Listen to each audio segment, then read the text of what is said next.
जय हिंद। आज की इस वीडियो में हम बात करने वाले हैं ऑर्गेनिक केमिस्ट्री। ऑर्गेनिक केमिस्ट्री में एक टॉपिक है कार्बीन। कार्बीन क्या होता है इसके बारे में चर्चा करेंगे। तो आइए देखते हैं कार्बीन के बारे में चर्चा करेंगे। कार्बीन के बारे में चर्चा करेंगे, कार्बीन होता है। तो चलिए कार्बीन के बारे में डिस्कस करते हैं। तो कार्बीन इसका स्ट्रक्चर देख लीजिए। कार्बन पर एक लोन पेयर इलेक्ट्रॉन और उसके साथ कोई दो अदर एटम्स लगा दिया जाए तो वही कार्बीन हो जाता है। इसको हम कार्बीन बोल सकते हैं, ठीक है, कार्बीन। और इसके साथ यही अगर हाइड्रोजन लग जाए तो इसको हम मेथिल भी बोल सकते हैं और इसलिए कार्बीन भी बोलेंगे, ठीक है। इससे कोई आपको प्रॉब्लम नहीं होगा। चलिए आगे इस पर थोड़ा सा डिफिनेशन के बारे में चर्चा करते हैं कि इसका डिफिनेशन क्या हो सकता है। तो डिफिनेशन होगा carbene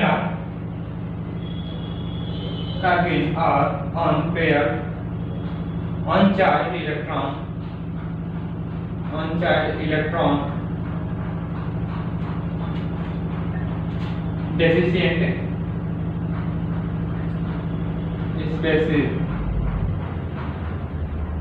species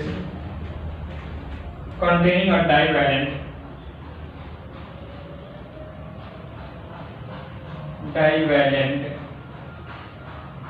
electron is known as carbon. यही हमारा डिफिनेशन होता है कार्बन के बारे में। अगर थोड़ा सा डिस्कस अगर इसका डिटेल जानना है तो इसको हम ये लिख सकते हैं, नहीं तो डायरेक्ट अगर हम इस पे चाहें तो ऐसे लिख सकते हैं कार्बन लेकर के और इसके साथ दो हाइड्रोजन लगा दिए हैं, इसको बोल दिए कार्बन। अगर हम इसको अगर अपने हिसाब से लिखना होगा तो हम कैसे लिखेंगे, इस पर भी थोड़ा सा हम चर्चा कर लेते हैं। कि लोग बोलते हैं कि सर स्ट्रक्चर तो हमें पता होता है लेकिन हम उसका डिफिनेशन नहीं लिख पाते हैं, ये भी एक बड़ी मुश्किल हो जाती है। तो अगर हमें सिर्फ ये पता है, सिर्फ ये वाला हमें पता है, तो डिफिनेशन कैसे लिखेंगे। डिफिनेशन लिखने के लिए हम लिखेंगे, जाहिर सी बात है कार्बन है तो हमें इसी के बारे में चर्चा करेंगे। तो लिखेंगे कार्बन, यहाँ से तो देख लेते हैं कार्बन अनचार्ज इलेक्ट्रॉन, इस पर कोई पॉजिटिव नेगेटिव कोई चार्ज तो है नहीं, तो इसको बोलेंगे कार्बन आर अनचार्ज इलेक्ट्रॉन। इसके बाद बोल देते हैं it is known as lone pair electron in attach to the hydrogen bond. मतलब कोई भी बॉन्ड अगर इसके साथ अटैच करते हैं तो उसको बोल देते हैं attach to hydrogen bond, attach to chlorine bond, attach to phosphine bond. कोई भी बॉन्ड अगर हम इसके साथ अटैच करते हैं तो उसको बोल दिए कि ये लिख दिए, तो यही हमारा कार्बन हो जाएगा बस। अब इसको हम जनरली तौर पर देखते हैं दो प्रकार के होते हैं, एक सिंगलेट कार्बन और एक ट्रिपलेट कार्बन। थोड़ा सा ध्यान से यह समझिएगा, सिंगलेट कार्बन और एक ट्रिपलेट कार्बन। सिंगलेट और ट्रिपलेट कार्बन दोनों क्या होते हैं, और ज्यादातर ये एग्जाम में पूछता है इसका डिफरेंस कि क्या होता है सिंगलेट और ट्रिपलेट। तो यहाँ पर हम सिंगलेट के बारे में थोड़ा सा बता देते हैं। सिंगलेट दिख रहा है आप लोगों को, सिंगलेट कार्बन, और इधर लिख दे रहे हैं triplet carbon. Triplet carbon, singlet और ट्रिपलेट कार्बन के बारे में चर्चा करेंगे। तो सबसे पहले हम इसका एक कार्बन का स्ट्रक्चर बना लेते हैं। तो जाहिर सी बात है कार्बन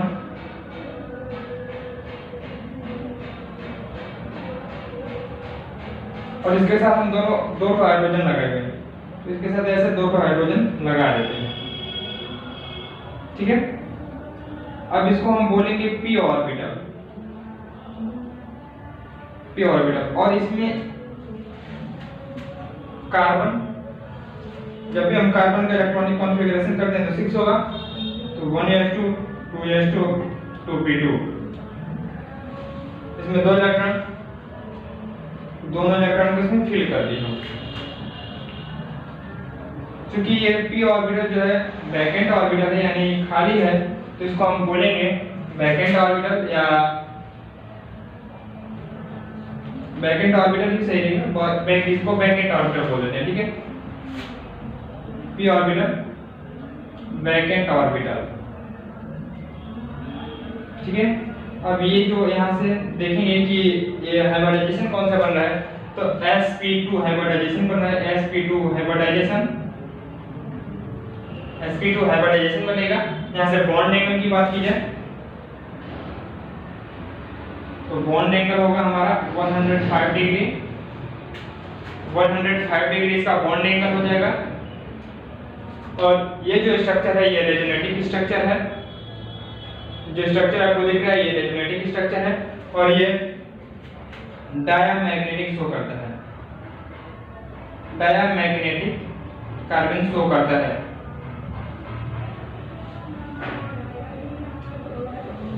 और इसका एक और स्ट्रक्चर आपको हम दिखा रहे हैं, कार्बन।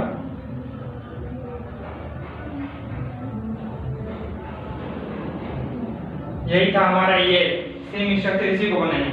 लेकिन जब मान लीजिए कार्बन भी अपना एक इलेक्ट्रॉन इसको देगा और हाइड्रोजन भी अपना एक इलेक्ट्रॉन देगा, यहाँ से ये भी और यहाँ से एक ये भी अपने इलेक्ट्रॉन को ट्रांसफर कर रहे हैं। जब अपने इलेक्ट्रॉन को ट्रांसफर करेंगे तो इसको हम लिखेंगे कार्बन, जो कि हाइड्रोजन से मोर इलेक्ट्रोनेगेटिविटी है, तो कार्बन अपने तरफ इलेक्ट्रॉन को खींचेगा हाइड्रोजन की तुलना में, तो यहाँ पे ए ऐसे हो जाएगा दोनों पे, जो कि स्पिन देख नहीं रहे हैं और डाउन पर है। और जो यहाँ पे लोन पे एक इलेक्ट्रॉन है, इसको भी हम एक स्पिन दे देते हैं।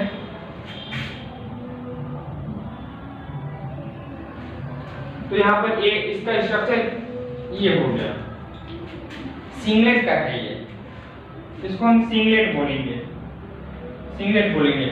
अब इसमें भी वही होगा, sp2 हाइब्रिडाइजेशन होगा, बॉन्ड एंगल 105 डिग्री होगा और ये डायमैग्नेटिक कार्बन शो करेगा। अब आते हैं ट्रिपलेट कार्बन में। ट्रिपलेट कार्बन क्या होता है, इस पर भी थोड़ा सा चर्चा कर लेते हैं। ट्रिपलेट कार्बन में देखेंगे इसका भी स्ट्रक्चर यही रहेगा।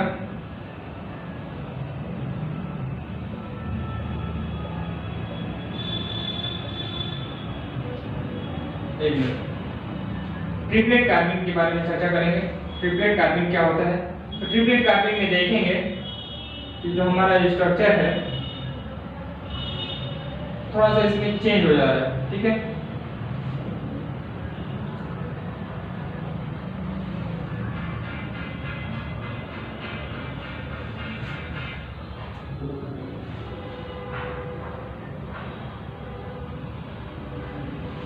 मतलब यही स्ट्रक्चर तो यही है जनरली देखा जाए तो। अब इसमें हम क्या देखते हैं कि जो इसमें ऑर्बिटल है, पी ऑर्बिटल, और जो यहाँ पर ये वाला ऑर्बिटल हमने इलेक्ट्रॉनिक कॉन्फ़िगरेशन करके जो दिखाया था कार्बन का, अब ये वाला इसमें जो यहाँ पर दो दिख रहे हैं, दो स्पिन, लेकिन इसमें क्या होता है कि ये दोनों स्पिन इसमें ऐसे ऐसे आ जाते हैं, एक्साइटेड स्टेट के टर्म में आ जाते हैं।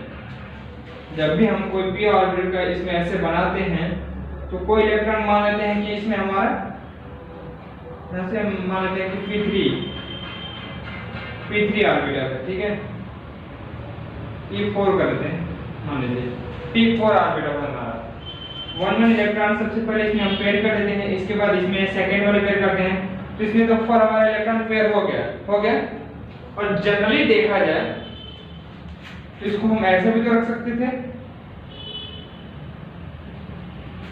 बाद में इसको बैकेंड ऑर्बिटल कर देंगे इसको, तो ठीक यहाँ पर भी वही काम हुआ है। इसमें सबसे पहले ये वाले को इलेक्ट्रॉन को स्पिन को भर लिया है, इसके बाद इसको एक्साइटेड करेगा, ठीक है। तो इसमें एक्साइटेड ट्रिपलेट कार्बन में एक्साइटेड इलेक्ट्रॉन हो रहे हैं, ग्राउंड से एक्साइटेड हो रहे हैं। तो यहाँ पर 1 इलेक्ट्रॉन की शेयरिंग हो गई। अब इसका हम बात करते हैं, पी ऑर्बिटल तो बैकेंड ऑर्बिटल रहा नहीं क्योंकि दोनों में फिल हो गए हैं, तो अब हम इसको बोलेंगे और पी ऑर्बिटल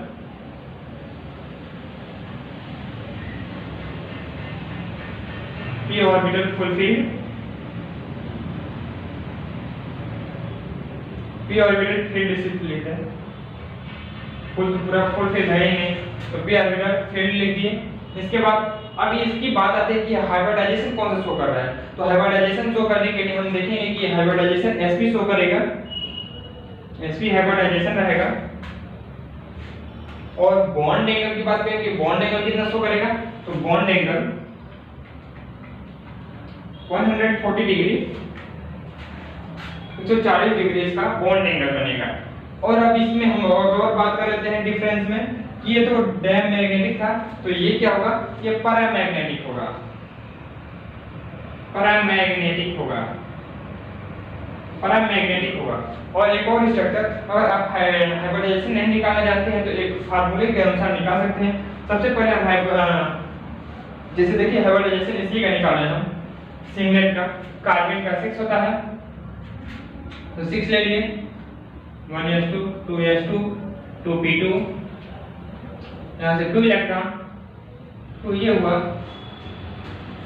प्लस इसके साथ हाइड्रोजन, और ये देखा जाए तो जनरेटिव 2 2 4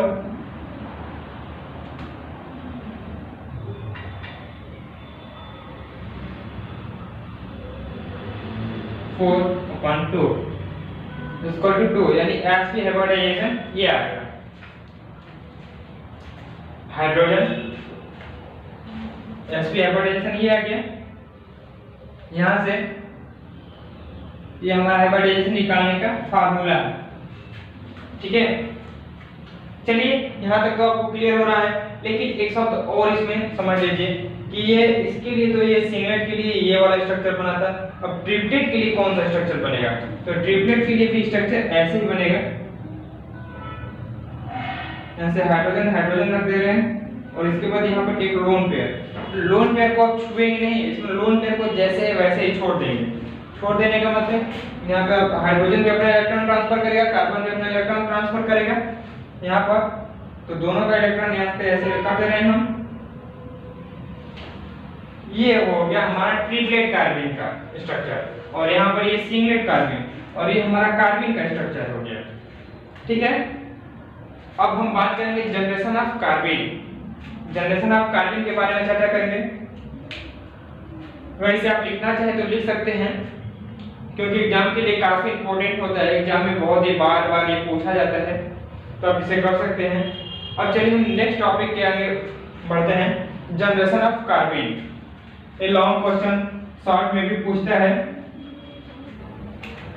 हाँ, तो अब बात करते हैं generation of carbon. Generation of carbon के बारे में चर्चा करेंगे, तो जनरेशन ऑफ कार्बन इसी में है, इसी का पार्ट है generation of carbon. Generation of carbon के बारे में चर्चा करेंगे, तो CH2+H2 इसके H के प्रेजेंस में हम रिएक्शन कराते हैं तो क्या होगा? यहाँ प्लस रहेगा, CH2N2 है, ठीक है। CH2N2 जब हम इस HNO के प्रेजेंस में इसका कराएंगे रिएक्शन, तो होगा हमारा CH2+N2, ये बनेगा हमारा CH2+N2। HNO की प्रेजेंसी में अगर हम रिएक्शन कराते हैं तो कार्बन प्लस नाइट्रोजन जो कि बाहर निकल जाता है, ये हमारा कार्बन हो गया, ठीक। एक और रिएक्शन कराते हैं, CHCl3 प्लस OH नेगेटिव, इसको भी HNO की प्रेजेंस में हम रिएक्शन कराते हैं तो क्या बनेगा? यहाँ से H2O बाहर निकलेगा और ये क्लोरीन अपना इलेक्ट्रॉन लेकर बाहर निकल जाएगा, ठीक है। एक क्लोरीन अपना इलेक्ट्रॉन लेकर बाहर निकल जाएगा, तो बनेगा क्या? Cl plus H2O। इसको बोलते हैं हम डाइक्लोरोकार्बन। डाइक्लोरोकार्बन इसका नाम डाइक्लोरोकार्बन, इसको बोलते हैं। एक और काफी इंपॉर्टेंट रिएक्शन है, उसको हम करा देते हैं, जो कि वाल्व फ्री अरेंजमेंट है। वाल्व फ्री अरेंजमेंट के नाम से जाना जाता है, काफी इंपॉर्टेंट है वाल्व फ्री अरेंजमेंट।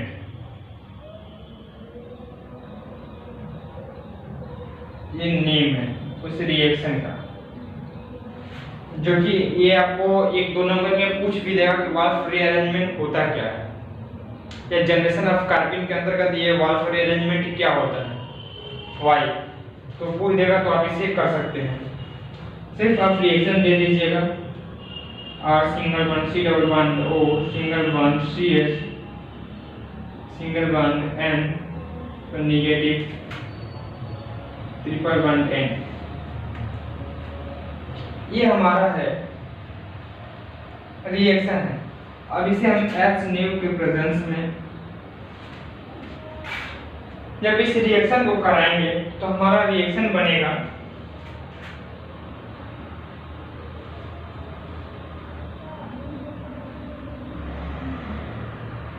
यहाँ से N2 को बाहर निकाल देंगे हम, ये तो बनेगा R C double bond O। आज जो कि कोई एल्किल ग्रुप है, यहाँ पर कोई भी हम ग्रुप रख सकते हैं, यानी CH3 C2H5 कुछ भी रख सकते हैं। तो हमारा R CH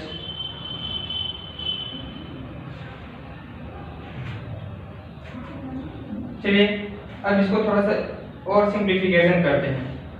तो यहाँ पर तो हमारा कार्बिन बन गया, यहाँ पर कार्बिन बन गया, लेकिन अब थोड़ा सा और इसको आगे बढ़ाते हैं, इस रिएक्शन को फिर HNO की प्रेजेंस में आगे बढ़ाते हैं। तो क्या होगा, यहाँ से ये इलेक्ट्रॉन इसके पास चला जाएगा तो हो जाएगा C double bond O single bond CH single bond R, जिसको हम कीटोन के नाम से भी जानते हैं। कीटोन के नाम से भी हम जानते हैं इसको, सॉरी ये यहाँ पे आ जाएगा, तो इसको हम कीटोन के नाम से भी जानते हैं, कीटोन। ये हो गया। जब ये अपना लोन पेयर जो कि यहाँ पर ब्रेक होगा तो यहाँ पर डबल बॉन्ड हो जाएगा। ठीक है, यहाँ तक तो आप लोगों को समझ में आया होगा कार्बन्स क्या होता है, बखूबी आपको अच्छी तरह से समझ में आ गया होगा कार्बन्स के बारे में। तो आई होप आपको ये वीडियो अच्छा लगा होगा, तो वीडियो को लाइक और चैनल को सब्सक्राइब कीजिएगा। Thanks for watching this my video, और इस वीडियो को अपने फ्रेंड्स के साथ जरूर शेयर करिएगा। जय